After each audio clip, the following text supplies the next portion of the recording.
16, the line is just below the middle of the page.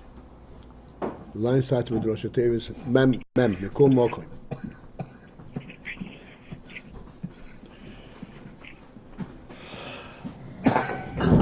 And what we are saying is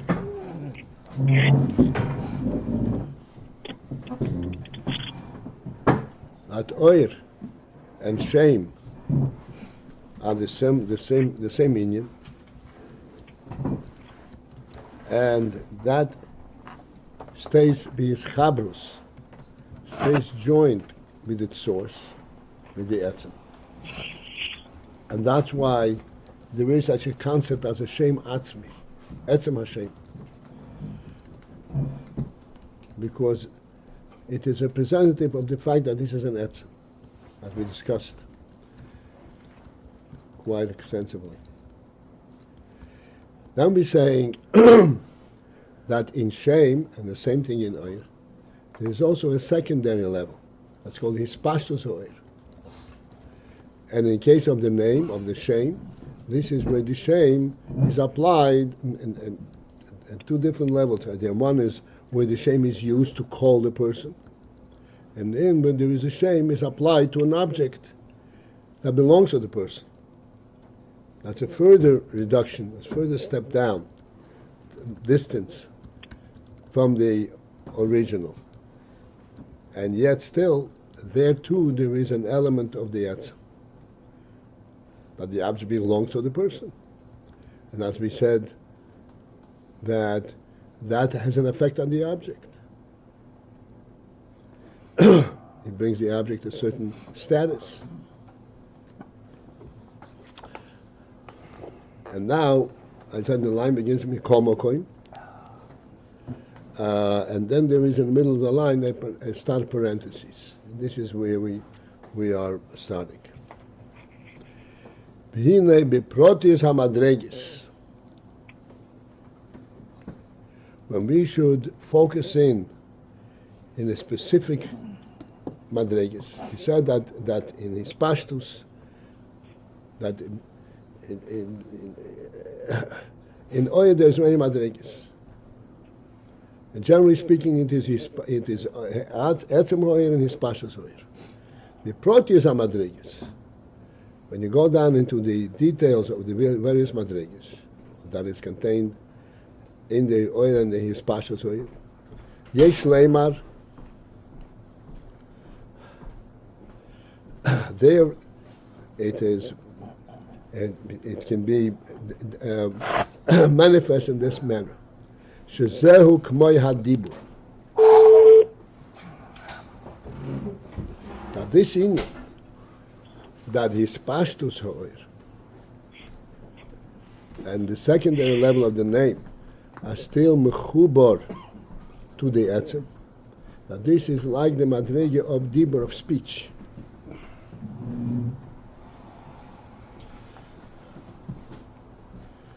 How does speech come into this?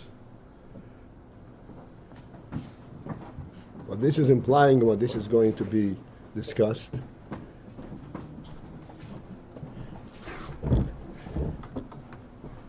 that in every variation of the various structures, there are all of these different levels and different components. V'hine k'mei v'moshel Hashem kana hanal.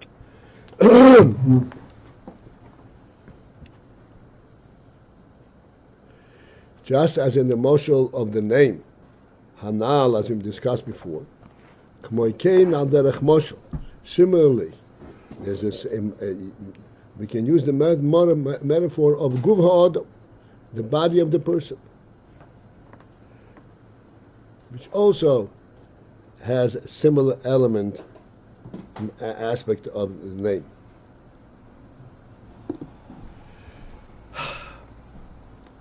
Hagam shehu levush levad, that although the guf ha'adam is only a levush, only a garment to the nefesh, it is not the etzem hanefesh. Ukmei shekasuv, And as the Pasuk says, Oy rubos tal bisheni.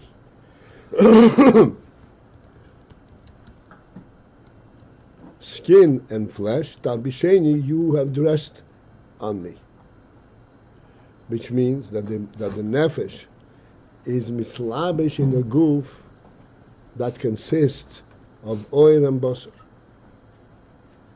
That becomes a garment for the nefesh.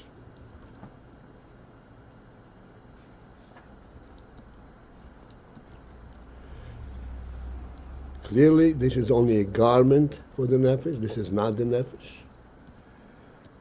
Harehu mechubar umyuchad im nefesh.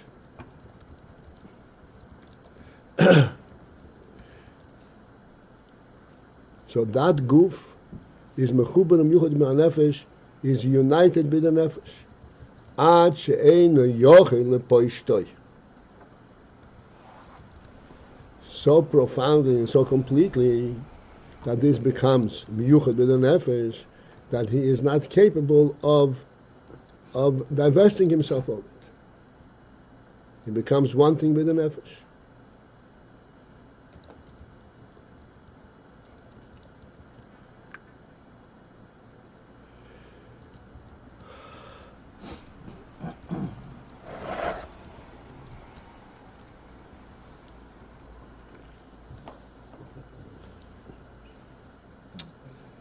This is correspondent to the name, let us say the name of the person, that he is not capable of divesting himself of that name.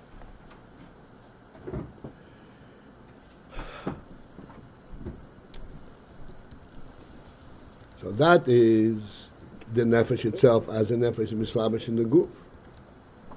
Then there is a lower level, a further aspect. Oitz is hamachshava. The oitz is hamachshava, the thought process, which consists in oisiyos. Arei zeh levush. That is also a garment of the nefesh, but this is the kind of a garment sheyochel liv sheteisei,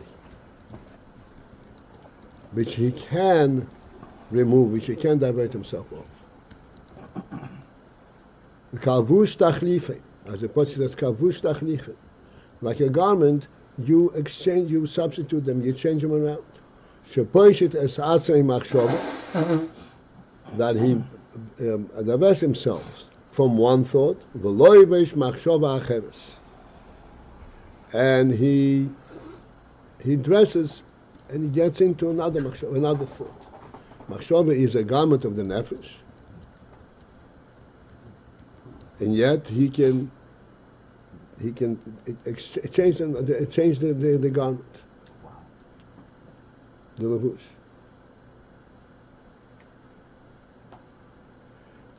A couple more lines, and then we'll have a chance to discuss this a little bit. Or mikol makom, but yet still, Hare machshava mishetet estomit. Machshava per se is mishetet estomit, is a constantly, it flutters constantly. There is no moment in a person's life where there is no thought. Rak, except shepoishit v'loivish. He can remove one thought and put another thought on. But to be divested of thought altogether, it's impossible to be without any thought at all. That is not possible, because this is what's called a levush hamechubor, and therefore he cannot be without it. V'dibur, and then there is the further level, speech. This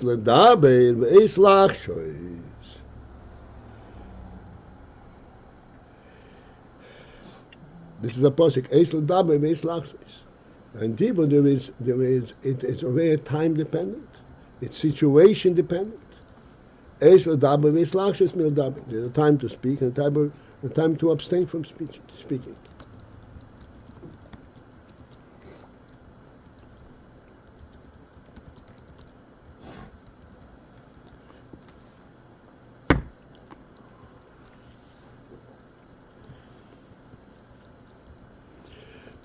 So I'd like to interrupt for a moment in the proceeding because it becomes a little too technical and we don't realize what the oil behind this is, what this is alluding to.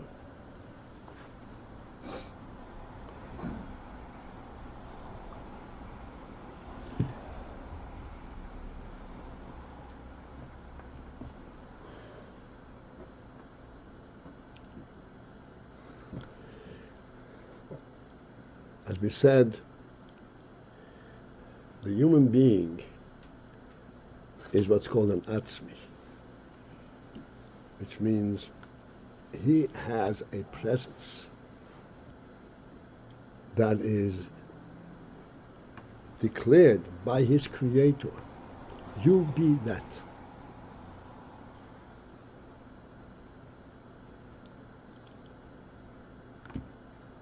Again, you always point out, and nowadays it is very important to understand this principle because this chitzonistic perspective that the human being is just the result of his experience, of his social experience in the environment, has permeated, has pervaded all our thoughts.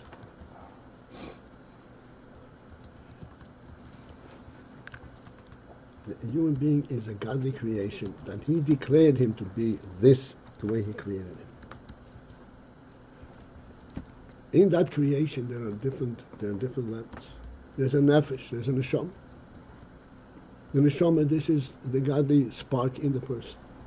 There's the goof, which is mislabish which is malbish in the neshama. By godly command, the neshama is mislabish in the goof.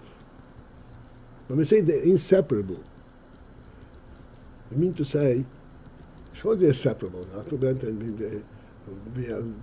When a person passes away, they're separated. They're inseparable means if you separate them, you don't have that creature anymore. It's not a human being. A human being is in the neshama with a goof.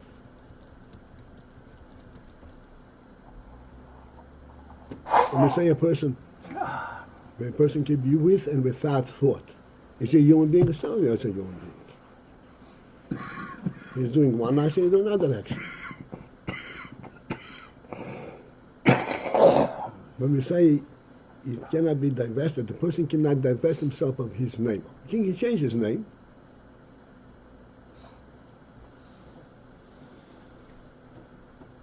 He cannot divest himself of the principle that he must have a name.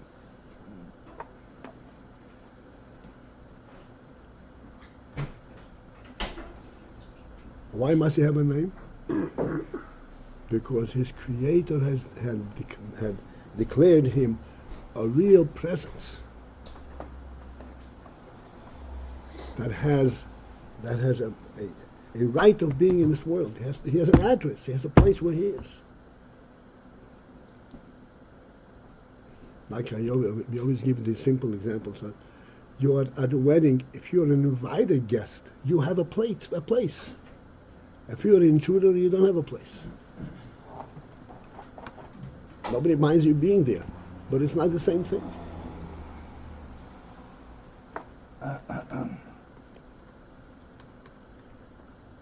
A human being has a declared, reserved place for him by his creator. So if he changes the address, he changes his name, it doesn't change who he is.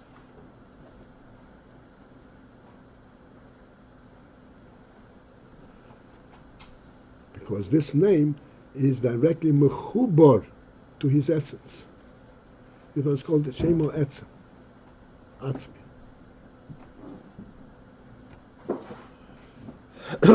Similar Indian is in the Shomer with the goof.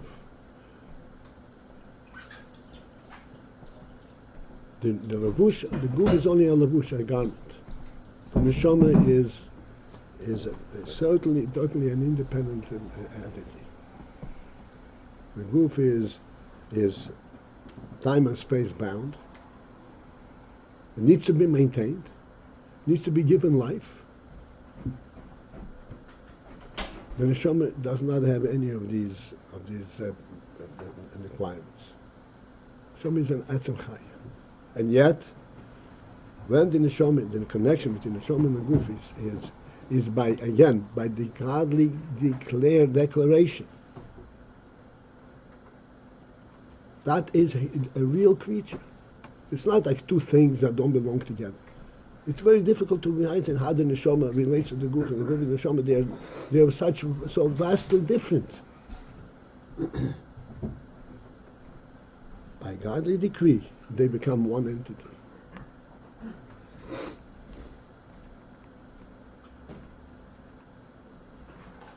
That is the creation. This is the real thing.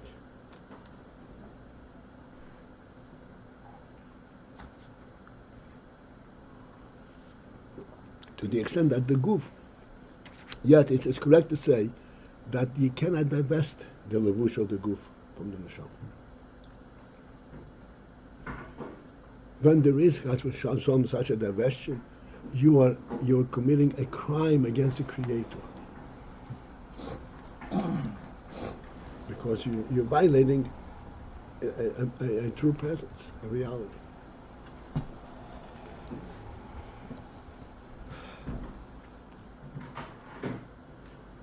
And when we go, okay, so this is, it'll give us a little bit of a hand in understanding all of these inferences. Then we have machshava, we have thought.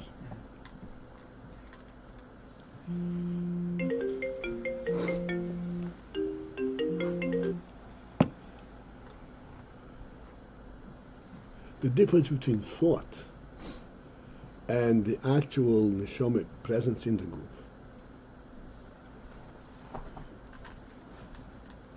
Thought is a levush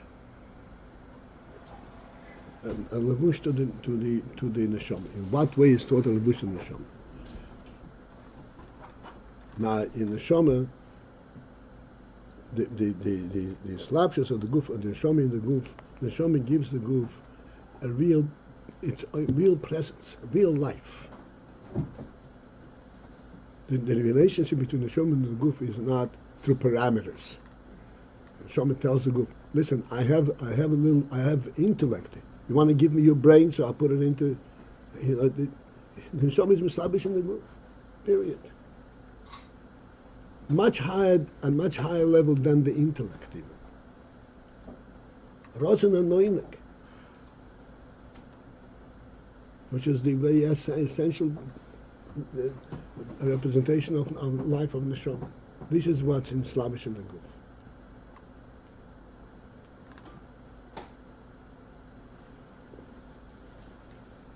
So that the guf actually represents the life element of the neshama, not the intellectual element of the neshama, but the life element of the neshama. This is a real connection. Even though it's only a garment. Built further down, the hispashtus of that, translates in terms of the koichas nefesh, of the intellect and the emotion, which is actually one with the life, with the rosh and anoinig, but nevertheless it's a koichas. But the Rebbe doesn't go into that at this moment. He goes into machshava. Machshava, as we say over here, machshava mishetet. As long as the person is alive, there is thought. What is the level of thought versus the level of life?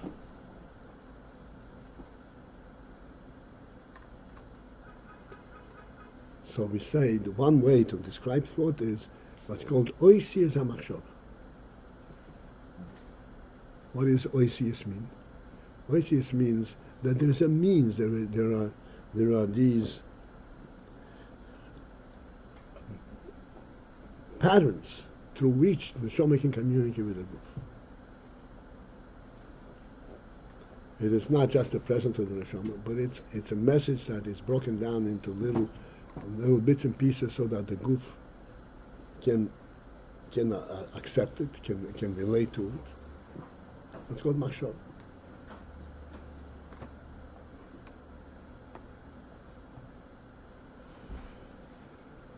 We always mention, but the Baal Shem Tov says, makom sheretzena shel odam shomhu. In Rotzoin, there is no sense of I'm here, I have to get there. I'm where I want to be. That's the way it is in Rotzin. Rotzin does not come in the form of oisius, of a process.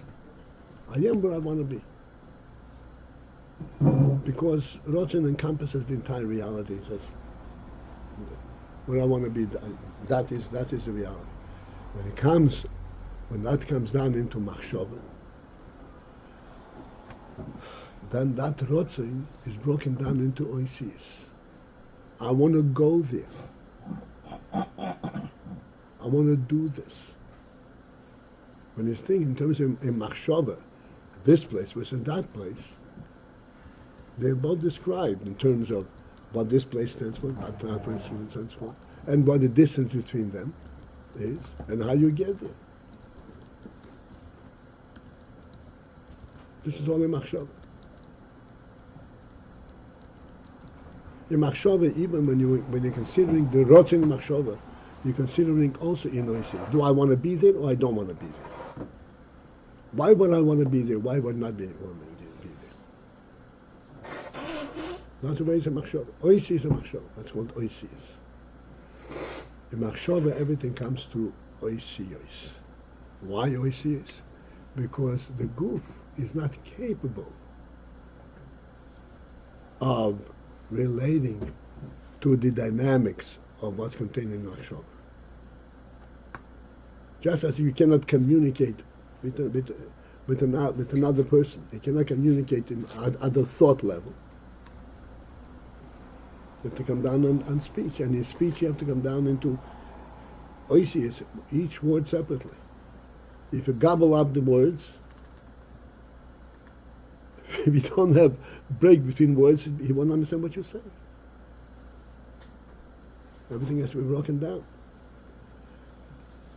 Because you have to present your desire in what's called at the level of makom and zman.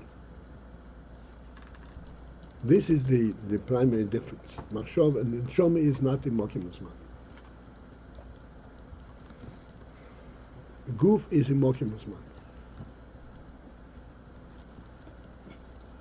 And everything that the goof appreciates has to be identified, defined in these parameters. Where is it and how long does it take?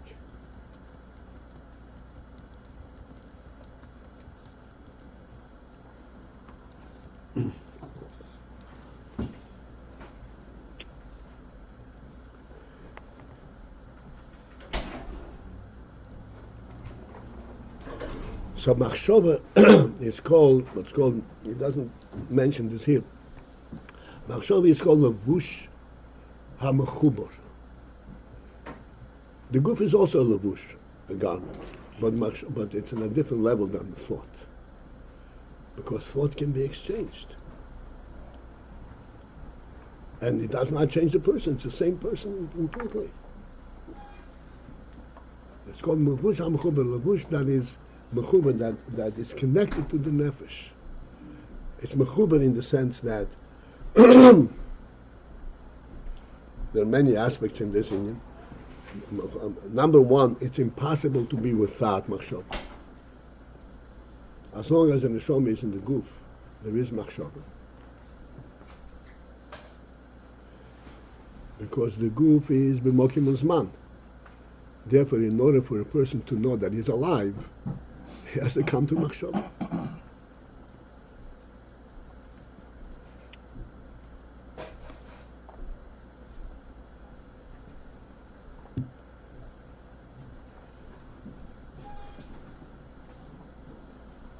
But at the same time, it's impossible to divest him. Okay, so he can change the machshava, but it's impossible to divest him. So because that's in Bush, that is the levush via which the neshama talks to the goof directly. So the reason why it cannot be divested completely is because the person always has to be conscious of the fact that he's alive. Mm-hmm.